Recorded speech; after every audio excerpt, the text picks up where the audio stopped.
ஒரு பிச்சைக்காரி பாட்டியை அவமானப்படுத்திய ஒரு கிராமம். மறுநாள் காலை அந்த கிராமம் முழுக்க ஒரு சொட்டு தண்ணீரும் இல்லாமல் எழுந்தது. ஒரு காலத்தில் அந்த கிராமம் செழிப்பாக இருந்தது. வயல்கள் பச்சையாக இருந்தது. கிணறுகள் நிரம்பி வழிந்தது. ஆனா அந்த மக்களிடம் இல்லாத ஒரே விஷயம் கருணை. ஒரு மழை மாலையில் முத்துலட்சுமி பாட்டி அந்த கிராமத்துக்குள் வந்தாள். கையில் ஒரு சிறிய பிச்சை கிண்ணம், கண்களில் பசி, மனதில் நம்பிக்கை. அவள் முதலில் துரை வீட்டின் வாசலில் நின்றாள். ஒரு கைப்பிடி சோறு தாருங்கள் என்று கேட்டாள். ஆனா துரை அவளை மனிதராக கூட பார்க்கவில்லை. கதவை மூடி அவளை மழையிலேயே நிற்க வைத்தான்.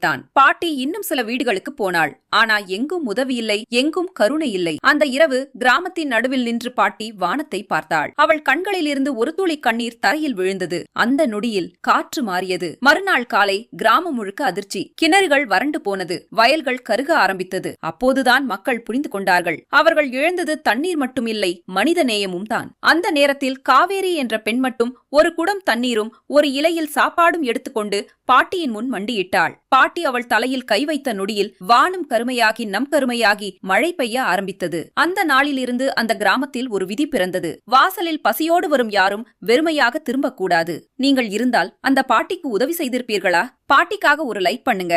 இப்படி நல்ல கதைகள் வேண்டும்னா சப்ஸ்கிரைப் பண்ணிடுங்க.